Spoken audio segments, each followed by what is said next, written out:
জাগো বাহে তিস্তা বাঁচাও এই স্লোগান নিয়ে বিএনপি এবং তাদের সমমনা দলগুলো একটি কর্মসূচি পালন করেছে। এটি জাতীয়ভাবে অত্যন্ত গুরুত্বপূর্ণ একটি ইস্যু। এখানে আমাদের দেশের স্বার্থ একেবারে সরাসরি যুক্ত রয়েছে।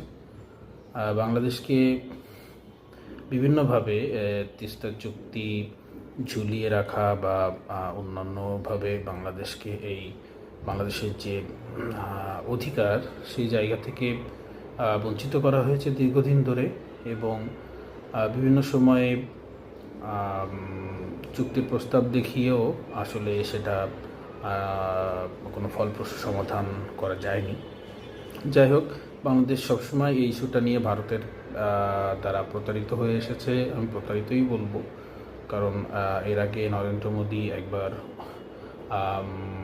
অনেকটা কাছাকাছি এসেও মমতা ব্যানার্জির বিরোধিতার কারণে সেই চুক্তিটি করতে পারেনি। তো যাই হোক, আমাদের প্রধান রাজনৈতিক দলগুলি যে এটি উপলব্ধি করতে পারছে আবারও এবং এটিকে নিয়ে সামনে আগাতে চাচ্ছে, এই জন্য তাদেরকে অভিনন্দন জানাই এবং আমরা দেশের সাধারণ মানুষ এটিকে সাদরে গ্রহণ করি। ধন্যবাদ।